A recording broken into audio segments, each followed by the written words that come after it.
अस्सलाम वालेकुम जी। जिस तरह इस प्लेटफॉर्म के ऊपर हमने एक बुक स्टार्ट की हुई है, sapiens a brief history of humankind. So आज उसकी जो हम सेकंड टू जो चैप्टर्स हैं उसको डिस्कस करेंगे। और ये जो कॉग्निटिव रेवोल्यूशंस के अंदर ही हैं जी ये।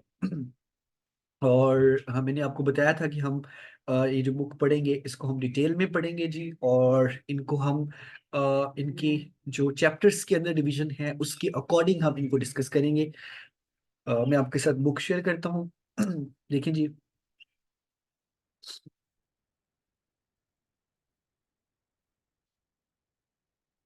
अ, हमने पीछे जो किए थे, एक था जी an animal of no significance, और उसके बाद था जी द स्केलेटन वाला, जो एपिसोड 1 में हमने किया था। और आज जो है ये है the cost of thinking. The cost of thinking में इस तरह आपको पता है कि ये बुक जो है ये युval नोहारी साहब ने लिखी है।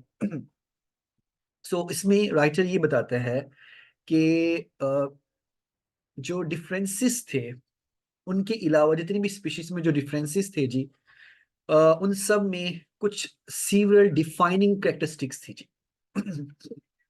अगर हम कंपेयर करें ह्यूमंस को, उनके लार्ज ब्रेन्स को दूसरे एनिमल्स के साथ, तो जो मैमल्स हैं, मैमल्स का जो वेट है वो है जी 60 kilograms, have an average brain size of 200 cubic centimetre. यानी कि उसका वेट अगर 60 किलोग्राम है तो उनका जी जो ब्रेन का साइज है वो है 200 क्यूबिक सेंटीमीटर। और अगर हम देखें जो 2.5 मिलियन ईयर्स अगो के आदमी को देखें, तो उसका जो ब्रेन का जो वेट था वो था जी 600 क्यूबिक सेंटीमीटर। जबकि जो मॉडर्न सैपियन है, इसका जो ब्रेन का वेट है ये तकरीबन 1200 से लेके 1400 क्यूबिक सेंटीमीटर है। और जिस तरह हमने पिछले हमारे जो चैप्टर्स थे उसमें इस चीज को रीड किया था कि नियंदरथल जो थे वो बल्कियर थे, और उन्होंने तकरीबन उनके मसल्स बहुत ज्यादा स्ट्रांग थे, और उन्होंने ऑलमोस्ट 2 मिलियन ईयर्स इस प्लेनेट के ऊपर सरवाइव किया, जो कि हमारी स्पीशी भी अभी तक उस रिकॉर्ड को तोड़ नहीं पा रही है। सो उनके जो माइंड थे वो हमसे भी ज्यादा बिगड़ थे, यानी कि इससे भी ज्यादा बिगड़ थे आज के मॉडर्न सैपियन के। यानी कि आज के सैपियंस की जब हम बात करते हैं तो जी हम अपनी बात कर रहे हैं। तो आज की मॉडर्न जो हमारा माइंड का जो वेट है उससे भी ज्यादा नियंडरथाल्स का माइंड था, उनका वेट था जी। अब राइटर इसमें कहता है जी फर्दर कि जो एवोल्यूशन थी उसने क्या सिर्फ उनको चूज किया जिनका लार्जर ब्रेन्स था। सो अगर हम देखें तो हमारे जो फेलाइन थे, फेलाइन का मतलब सेम एंसेस्टर वाले जो थे, ठीक है। और अगर हम कैट्स को देखते हैं, ठीक है, जो feline फैमिली है, जो would also have produced cats who could do calculus, तो why is genus homo the only one in the entire animal kingdom? यानी कि कोई ऐसी कैट क्यों नहीं पैदा हुई जो कैलकुलस कर सके? क्यों जो जीनस का ही होमो था, जो उनमें ही ये एक एनिमल डिवेल्प होता है जो सोचता है, जो कैलकुलस करता है, व्हाई? अब फर्दर इस चीज के ऊपर राइटर बात करेगा जी। यहाँ पे देखें, वो कहता है जी कि फैक्ट ये है कि जो जंबो ब्रेन है इसका यानी कि जितना बड़ा आपका माइंड होगा उतनी ज्यादा ही उसमें से एनर्जी निकलेगी। अगर हम रेस्ट में हैं, फॉर एग्जांपल जो मॉडर्न सेपियंस है, अगर हम रेस्ट में हैं तो हमारे माइंड, हमारी बॉडी की, जब हम सो रहे होते हैं स्पेशली, तो हमारा माइंड हमारी बॉडी की 25% एनर्जी यूज कर रहा होता है। जबकि अगर हम दूसरे एप्स की बात करें, जो बंदर हैं उनकी बात करें, तो उनका जो माइंड है वो तकरीबन, जब वो रेस्ट में होते हैं, जब वो सो रहे होते हैं, तो 8% एनर्जी उनकी होल जो बॉडी की एनर्जी यूज हो रही होती है। तो इसलिए जो अर्काइक ह्यूमंस था, यानी कि जो एंटीक ह्यूमंस था, उसको in paid for their large brain in two ways, यानी कि उसने अपने लार्ज ब्रेन के लिए दो तरह से पे किया। एक तो ये था कि उसकी एनर्जी ज्यादा वेस्ट होती थी in the search of food, और सेकेंडली क्योंकि सारी एनर्जी तो खाना ढूंढने में निकल जाती थी, सोचने में निकल जाती थी, तो फिर जो उसके मसल्स थे वो जी वेस्ट होना शुरू हो गए, एट्रोफाइड होना शुरू हो गए। एट्रोफाइड का मतलब होता है वेस्ट होना जी। या बिल्कुल इस तरह से समझ लें जैसे पाकिस्तान की जो गवर्नमेंट है, जो इस्टेब्लिशमेंट है, वो ये फैसला करे कि वो जी अब से डिफेंस बजट को कम करेगी, डिफेंस बजट के बजाय एजुकेशन की तरफ पैसे लगाएगी। तो ऐसा ही ह्यूमन के साथ होना शुरू हुआ कि उनकी जो मसल्स थे वो एट्रोफाइड होना शुरू हो गए, और उनका जो माइंड था वो डिवेल्प होना शुरू हो गया जी। और इसके बाद जो बेटा फर्दर स्ट्रेटजी थी सवाना के लिए, अगर हम आप चिंपैंजी को देखें ना, चिंपैंजी को, तो वो इजीली किसी भी इंसान को चीर फाड़ कर सकता है। एक एप्स जो है वो बिल्कुल एक गुड़िया की तरह किसी भी इंसान को चीर फाड़ कर सकता है। बट एक चिंपैंजी या ऐप कभी भी होमोसैपियन यानी कि सैपियंस के साथ वो आर्ग्यूमेंट में नहीं जीत सकता। और शायद यही वो चीज है जिसने हमें फूड चेन के ऊपर सबसे यानी कि फर्स्ट नंबर पे लाके खड़ा कर दिया। और हमने आज के दौर में जी कार्स प्रोड्यूस की, गन्स प्रोड्यूस की, ताकि हम जो हमारे कजन्स हैं चिम्स को, उनको हम एक डिस्टेंस से शूट कर सके, इंस्टेड ऑफ कि हम उनके साथ जाके रेसलिंग करें, हम उनसे ज्यादा तेज भाग सकते हैं जी आज के दौर में। लेकिन अगर हम देखते हैं तकरीबन 2 मिलियन ईयर्स पहले की बात, तो जो उस वक्त का ह्यूमन था उसको जो उसका न्यूरल नेटवर्क था वो दिन ब दिन बढ़ता था जी, kept growing and growing. But इन सब चीजों से हटके उसने जी कुछ चीजें ही बनाई थी एज अ टूल्स, जो वो दिखाई जा सकती हैं। ठीक है, इसीलिए अगर हम देखें तो जो पुरानी हमारे पास स्टोन एज के थे, वो कुछ ही बाले आपको मिलते थे जी। ठीक है, जिनके आगे नोक उन्होंने बनाई होती थी किसी पत्थर की जी। और अब किस तरह से ये पिछले 2 मिलियन ईयर से हमने ये सब कुछ अचीव किया, और किस तरह से हमारी एवोल्यूशन हुई, स्टिल हम इसके बारे में नहीं जानते हैं जी। कि जो एवोल्यूशन हमारे ह्यूमन की ब्रेन की हुई पिछले 2 मिलियन ईयर साल से लेके अब तक, वो हमें इतना फ्रैंकली वो कह रहा है कि हमें नहीं पता। फर्दर जी जो ह्यूमन था उसकी एक ट्रेट थी कि वो दो टांगों के ऊपर मूव करता था, यानी कि अपराइट वो मूव करता था। और ये उसको बहुत ज्यादा फायदेमंद भी देती थी ये। फॉर एग्जाम्पल जब उसने किसी का शिकार करना होता था तो वो अपनी जो हैंड्स थे उनको यूज करता था अपने पाँव के ऊपर दोनों अपराइट खड़ा होके जी। और वो इजीली शिकार कर लेता था उसको जी, सवाना जैसे एक जहाँ पे मैदान में उसके अपने दुश्मनों को देखने में भी आसानी होती थी। फर्दर जो उसके हैंड्स थे वो बहुत ही जी सक्सेसफुल वे में वो अपने हैंड्स को यूज करता था, जिस तरह से स्टोन्स को फेंकने के लिए, सिग्नलिंग देने के लिए। और इसके साथ साथ जब ये चीजें उसने सीखी तो एवोल्यूशनरी जो प्रेशर था उसने उसके हैंड्स को फर्दर इनहेंस कर दिया, उसमें पाम्स आ गई जी, उसमें फिंगर्स आ गई, फिर उसमें मसल्स क्रिएट होना शुरू हो गए जिस तरह हमारे हैंड्स के भी मसल्स होते हैं जी। और आज का जो ह्यूमन है वो अपने हाथों से कम्प्लेक्स स्ट्रक्चर्स को डील कर सकता है, कम्प्लेक्स चीजें बना सकता है। जबकि जो आर्कियोलॉजिस्ट हैं उनका ये मानना है कि तकरीबन 2.5 मिलियन ईयर्स अगो इंसानों ने जो हथियार थे जी, यानी कि जो उन्होंने बनाना शुरू किए थे पत्थरों से, और जो लकड़ियां थी उससे जी।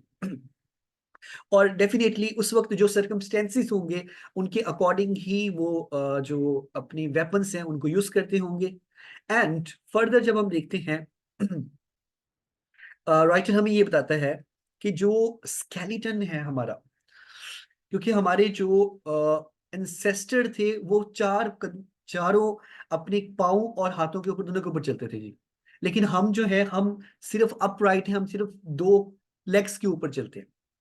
अब ये स्केलेटन में जो एवोल्यूशन हुई इसने भी डेफिनेटली एक रोल प्ले किया। अगर स्केलेटन की हम बात करें तो स्पेशली फीमेल्स को इसके लिए इस एवोल्यूशन में बहुत ज़्यादा पे करना पड़ा, और उसकी सबसे रीजन ये थी क्योंकि उनकी जो हिप्स थी वो नैरो होगी, उनकी जो कैनाल थी, बर्थ कैनाल, वो भी नैरो होगी, जिसकी वजह से जो बेबीज थे उनके सर बड़े होते थे, और बहुत सारे जो बेबीज की भी डेथ हो जाती थी और फीमेल्स की भी डेथ हो जाती थी उस टाइम पे।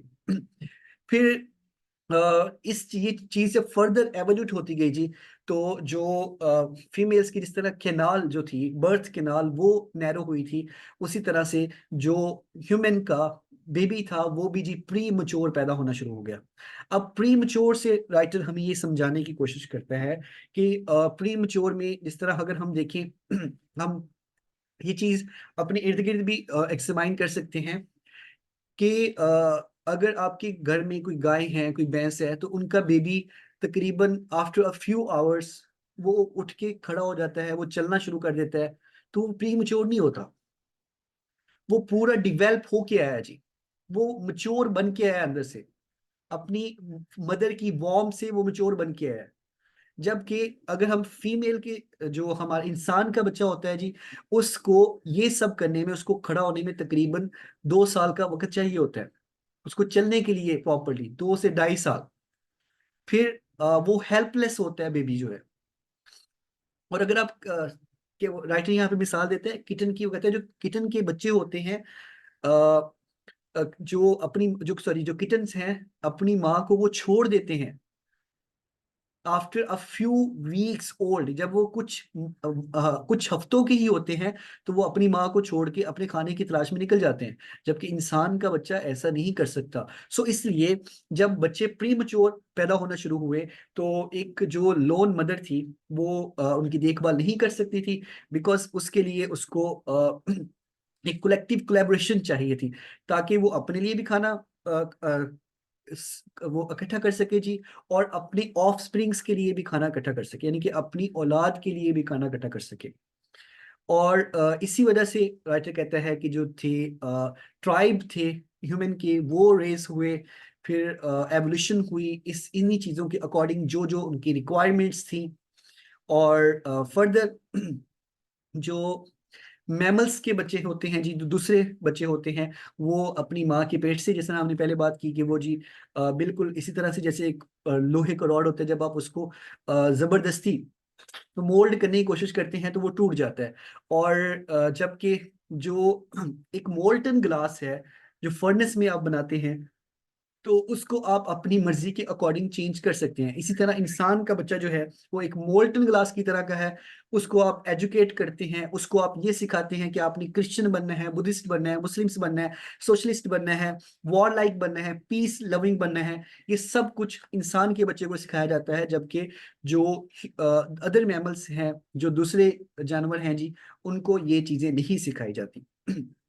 फर्दर जी यही वो चीजें थी जिन राइटर कहता है कि लार्ज ब्रेन, फिर use of tools, superior learning abilities, और फिर जो कॉम्प्लेक्स स्ट्रक्चर्स थे जिन्होंने हमें आज के इस जो फूड चेन है उसमें सबसे ऊपर लाके खड़ा कर दिया, और इसने हमें ह्यूज यानी कि बहुत ज्यादा फायदे इसने हमें पहुंचाए जी।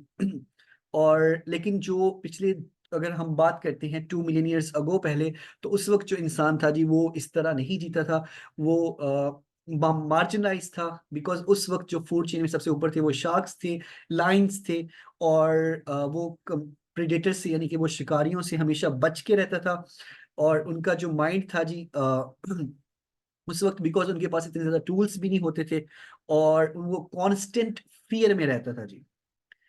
फर्दर इसके बाद वो क्या खाता क्या था, राइटर अब हमें इसके बारे में थोड़ा सा बताता है। वो बताता है कि जो भी कार्निवर्स यानी कि वो उस वक्त जो बड़े बड़े फूड चेन्स में थे, शार्क्स थे, लाइन्स थे, और फॉर एग्जाम्पल राइटर कहता है कि उन्होंने एक जिराफ को मारा, और जिराफ को मारने के बाद आप खड़े हुए हैं, आपने भी खाना खाना है, लेकिन क्या सीन होता है कि आप उसको खा नहीं सकते, बिकॉज लाइन के खाने के बाद बारी आएगी जो दूसरे स्कैवेंजर्स हैं, लाइक गिद्ध हैं, फिर जी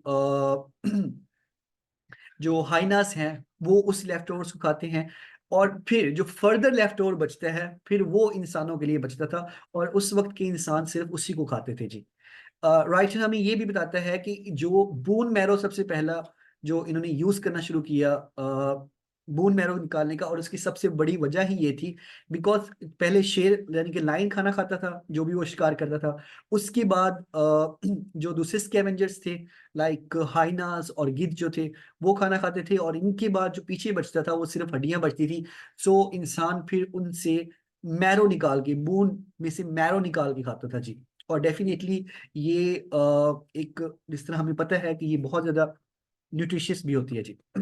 फर्दर राइटर हमें इसी में ये बताता है कि यही वो साइकोलॉजी थी, यही वो हिस्ट्री थी जी पीछे, जिसने ह्यूमन को जो बोन मैरो यानी कि पत्थर, जो स्टोन्स थे उनका यूज करना सिखाया। और फर्दर जी तकरीबन 4 लाख साल पहले जो सिवरल स्पीशीज थी ह्यूमन की, वो जी रेगुलर बेसिस के ऊपर उन्होंने शिकार करना शुरू किया था जी। और देन पिछले 1 लाख साल से जब सेपियंस राइज हुए हैं, उसके बाद जो ह्यूमन थे वो पैरामिड में सबसे ऊपर आ गए थे जी, फूड चेन के पैरामिड में।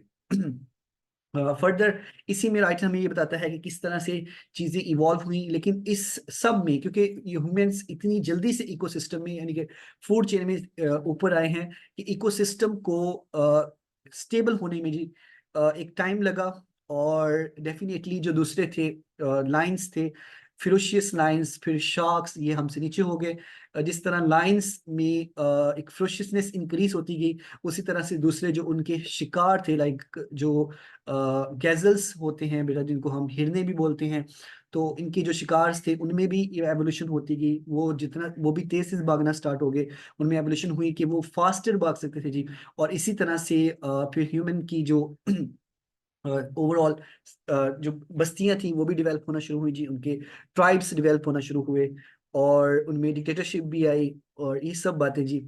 आज की हम इस एपिसोड में सिर्फ इस चैप्टर को ही डिस्कस करेंगे। नेक्स्ट जो हमारे चैप्टर्स हैं वो फिर हम एपिसोड 3 में डिस्कस करेंगे जी। प्लीज़ इसके बारे में मैं चाहूँगा कि आप हमें फीडबैक लाजमी देते रहें। और अगर आपको ये बेनिफिशियल लगती हैं, बिकॉज ये जो बुक है ये बहुत इम्पॉर्टेंट बुक है, आप ये जान सकते हैं कि आप कहाँ से आए, कैसे आए, और आप अपनी हिस्ट्री के बारे में जान सकते हैं जी। सो इसको मैंने इसलिए स्टार्ट किया बिकॉज इसका जो सिंटेक्स है, एक्सप्रेशन है, वो समझने में बच्चों के लिए बहुत मुश्किल है। तो आप इसको सुन के उसके बाद पढ़ेंगे तो डेफिनेटली आप इसको अंडरस्टैंड भी कर सकेंगे जी। अगर आपको ये जो नॉलेज की एक सीरीज स्टार्ट है जी, इसको आपको लगता है कि बेनिफिशियल है, यूजफुल है, तो इसको शेयर करें जी अपने दोस्तों के साथ, फैमिली रिलेटिव्स के साथ, और सपोर्ट करने के लिए चैनल को सब्सक्राइब करें। Thank you so much ji.